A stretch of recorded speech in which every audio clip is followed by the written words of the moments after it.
Good morning, જય શ્રી કૃષ્ણ, જય સ્વામિનારાયણ. જો આજે સરસ મજાનો દિવસ શરૂ થઈ ગયો છે અને શું કહેવાય, તડકો પણ સરસ છે. સુરત દાદા એટલા સરસ બહાર આવી ગયા છે ને એટલે ગમે. ઠંડી છે થોડી, બધું ફ્રોઝ થઈ ગયું છે આજે, કાર ને બધું, એટલે ટેમ્પરેચર થોડું ડાઉન છે. પણ શું કે એઝ લોંગ વરસાદ ના હોય એટલે મજા આવે. અત્યારે જો 8 વાગી ગયા છે. દેવમનું મેં લંચ રેડી કરી નાખ્યું છે. આજે લંચમાં એવું હતું, કાલે મેં મગ અને રોટલી બનાવી હતું ને, મગનું શાક ને રોટલી. તો દેવમને મગ ને ભાત લઈ જવાય, એટલે પૂછ્યું મેં એને, તો કે હા મમ્મા મને એ ચાલશે. તો મેં એના માટે રાઈસ બનાવી નાખ્યા છે, મારા માટે અને પર્યંગ માટે. કારણ કે મગનું શાક હું વધારે બનાવું, બધાને એટલું ભાવે છે અમારા ઘરમાં, એટલે આજે મગ ભાત લઈ જઈશું. એટલે કંઈ અત્યારે બનાવવાનું નથી, પણ ઇવનિંગનું પ્રિપરેશન હું વિચારું છું કે કરી લઉં. રીંગણ પડ્યા છે ને, તો ભરેલા રીંગણ બટેકાનું શાક. તો ખાલી રીંગણ ભરીને જાઉં તો આવીને પછી બહુ ટાઈમ બગડે નહીં, એવું પ્લાનિંગ કરું છું. કરું કે નહીં શું કરવું વિચારું છું. બેઠા બેઠા એના કરતાં હું કરી જ નાખું, તો સાંજે આવીને એટલે દોડભાગ નહીં બહુ. કારણ કે શું પછી દેવમને સ્કૂલ હોય ને એટલે મને દોડભાગ વધારે હોય. અને આજે છે ને બહાર એટલું બધું ફ્રોઝ છે ને એટલે કશું દેખાય એવું છે નહીં. અને આમ પણ કન્ઝર્વેટિવની હાલત તો મારી તો બહુ જ ખરાબ થઈ ગઈ છે, બહુ જ ખરાબ. હવે અમારે શું કરવું એ ખબર નથી પડતી, હું બતાવું તમને લોકોને.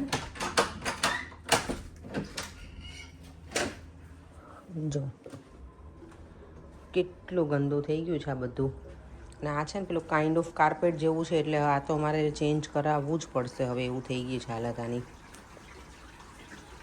અને બહાર જો બધું મેસિંગ છે, એકદમ મેસઅપ પડ્યું છે. એનીવે એ તો કામ ચાલુ છે એટલે હવે એવું રહેવાનું છે હમણાં થોડો ટાઈમ. પણ એટલું સારું છે, બહારથી લોકો કરે એટલે ઘરમાં આપણને કાંઈ ડિસ્ટર્બ ના થાય. અને લોકો જે કરીને જાય બધું પાછું સરખું મૂકી નહીં જાય, એટલે આપણને કંઈ હેડેક ના હોય. ચાલો તો હવે હું દેવનનું લંચનું પેક કરી દઉં.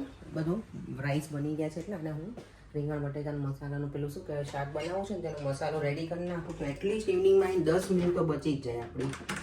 જ્યારે સાંજે આવે ને કદાચ લેટ થઈ ગયા હોય ને તો 5-10 મિનિટની કિંમત સમજાય આપણને, કે જો હમણાં સવારમાં બનાવી ગઈ હોત ને મારી પાસે ટાઈમ હતો તો મને સાંજે આવી દોડભાગ ના થઈ હોય, એટલે અત્યારે જ કરીને જાઉં. અને આજે ઇવનિંગમાં કદાચ હું રોટલા બનાવીશ, શાક બનાવીશ ને રીંગણ બટેકાનું, તો એની જોડે રોટલા મજા આવે. ને ઠંડુ પણ છે બહાર, એટલે ચાલો તો હું છે ને રેડી જ કરી નાખું અત્યારે, ટાઈમ વેસ્ટ કર્યા વગર. તો પછી મળીએ હવે. જો ભરેલા રીંગણ બટેકાનું શાક બનાવવા મેં આટલી વસ્તુ લઈ લીધી છે, કારણ કે ઇવનિંગમાં આવી પછી ત્યારે બધો ટાઈમ નહીં હોય મને બતાવવાનો, શું કહેવાય ડિટેલમાં. એટલે સિંગદાણાનો ભૂકો લીધો છે, ધાણા જીરું, હળદર, મીઠું, લસણની ચટણી, કસૂરી મેથી, ગરમ મસાલો, ગોળ, લીલા ધાણા. અને આ મેં લીધું છે એ છે ને મિક્સ, હું ઇન્ડિયાથી લઈને આવી હતી ભરેલા શાકનો બનાવવા હોય ને ત્યારેનો મસાલો, રેડીમેડ હતો. પણ હું એનાથી જેટલું ના બનાવું, કારણ કે મને છે ને થોડોક મસાલો વધારે જોઈએ. તો હું તમને જો પેકેજિંગ પણ બતાવી દઉં. આઈ થિંક મેં પહેલાં પણ બતાવી હતું. હા છે, આ મેં થોડો યુઝ કર્યો છે. આમાં બધું છે તો એવું જ, બધું ધાણા જીરું, ગરમ મસાલો ને એવું જ. તો આટલો મસાલો, હું ચણાનો લોટ નથી નાખતી, મેં પહેલાંય કીધેલું છે. કારણ કે મને ચણાનો લોટ નાખું ને તો કલર જેનો હોય ને શાકનો એ મને નથી ગમતો. એટલે તમે જો કલર માટે જ કરતા હોય ને શાક, તમને મીન્સ આમ કોઈ ગેસ્ટ આવવાનું હોય ને ત્યારે આવું બધું શાક, તો ચણાનો લોટ નહીં નાખવાનો. કારણ કે ચણાનો લોટ નાખે ને તો શાક છે ને પીળા જેવું લાગે, જે એકદમ રેડ કલર દેખાય ના દેખાય. પણ આનો મસાલો કરીને તમે બનાવો ને મસ્ત બનશે, એકદમ ટેસ્ટી લાગે. હું કસૂરી મેથી યુઝ નથી કરતી ક્યારે, આ ફર્સ્ટ ટાઈમ કરું છું, એક્સપેરિમેન્ટ જ છે, પણ સારી જ લાગશે ખબર છે મને. ચાલો તો બધું આ મિક્સ કરી મસાલો મૂકી રાખીશ. રીંગણ અત્યારે ભરીને નહીં જાઓ, હવે કંઈ વાર નહીં લાગે, આટલું રેડી થઈ ગયું છે ને એટલે. પછી ઇવનિંગમાં આવી અને યસ મેં લીંબુ પણ નાખ્યું છે. અને થોડું હવે ઓઇલ નાખીશું બાઇન્ડિંગ માટે મસાલામાં, બસ. મેં કારણ કે ગોળ નાખ્યો છે, લીંબુ આમાં દેખાયું નહીં એટલે હું ભૂલી ગઈ, મેં નીચે પેલું કરી નાખ્યું હતું સ્ક્વીઝ, એટલે. ચાલો તો ફટાફટ મસાલો મિક્સ કરી દઉં. દેવામાં હમણાં આવશે એટલે પછી અમે બંને બ્રેકફાસ્ટ કરી લઈએ. અને પર્યંક હજી ફ્રેશ થઈ છે.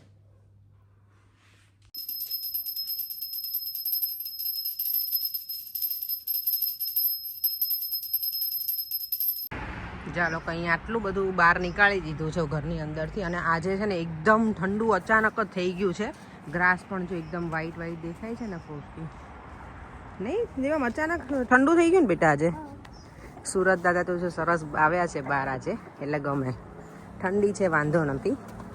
જો ગ્રાસ તમને અહીંયા બતાવું ખબર પડે કેટલું પેલું છે. દેવાને જો મજા આવે, પેલું એકદમ શું કહેવાય કડક થઈ ગયું હોય ને ગ્રાસ, એટલે. ચાલો હવે હમણાં કે મને કે લેટ થાય છે, તારું ટ્રાઉઝર સરખું કર બેટા. જો આજે માર્કેટ છે ને ભરાઈ ગયું છે.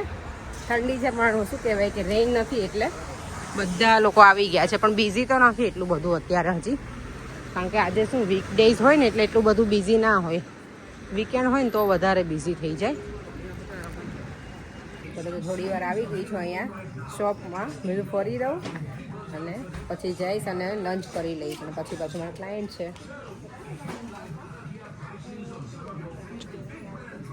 અહીંયા હવે બધી જ વસ્તુ મળવા લાગી છે પાઉન્ડ શોપમાં. પહેલાં બધું મળતું નહોતું, ખાલી પાઉન્ડની જ વસ્તુ હોય. હવે પાઉન્ડ અપની બધી વસ્તુ મળે છે. જો ડબ્બા અને બધું જ, બોટલ્સ ને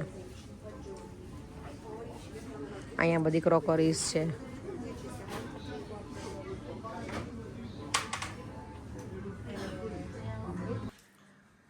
ચાલો જો ઘરે આવી ગઈ છું અને સવારનું મેં બતાવ્યું ને એવી રીતે મારું અહીંયા મસાલો રેડી જ છે. મેં એમાં છે ને લીલું ટોપરું એડ કરી દીધું છે, બાકી તો બધું જે મસાલામાં કીધું હતું ને એટલું જ છે. ટામેટું છે, અહીંયા રીંગણ ને બટેકા રેડી છે. હવે હમણાં ભરી અને પછી સીધું ફટાફટ વઘારી અને રોટલા બનાવી લઈશ અને અમારું ડિનર રેડી. જો રીંગણ બટેકા ભરાઈ ગયા છે, અહીંયા વટાણા રેડી છે અને અહીંયા મસાલો હું ભરપૂર માત્રામાં જ બનાવું કારણ કે મજા આવે, થોડું ગ્રેવીવાળું શાક બને ને તો. અને આજે મેં છે ને પાપડને તળી લીધો છે, મને તળેલો બહુ ભાવે. ચોખાના પાપડ હું લઈ આવી હતી ને તો એને તળ્યો છે. દેવમની મજા આવી ગઈ નહીં દેવમ?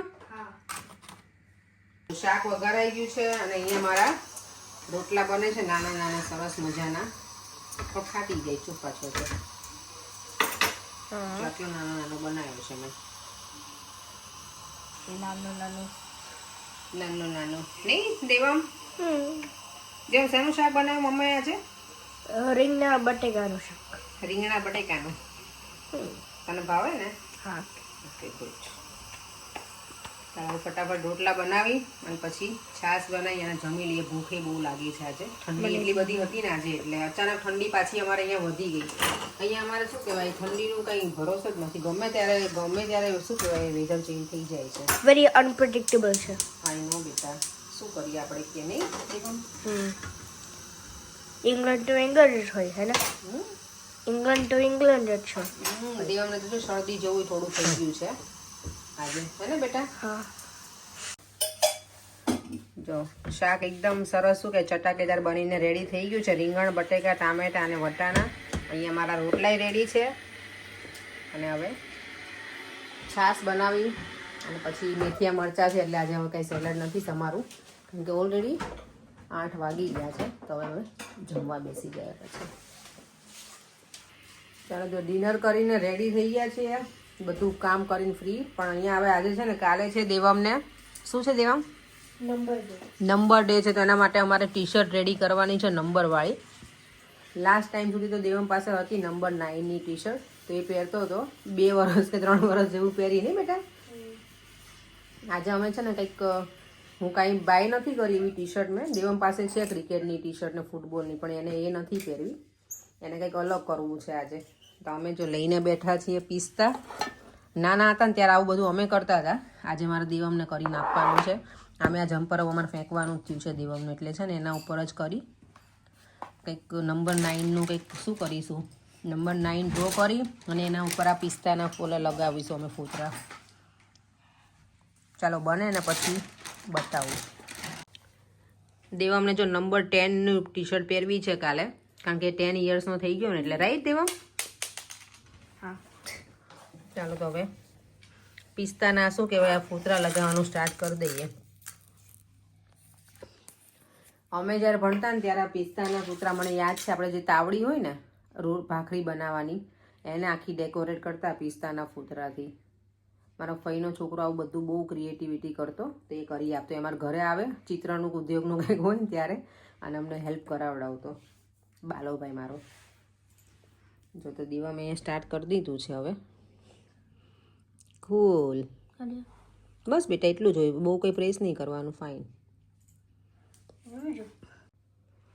દેવમ જો બિઝી થઈ ગયો છે અને જો અહીંયા અમે આટલું બનાવી નાખ્યું છે.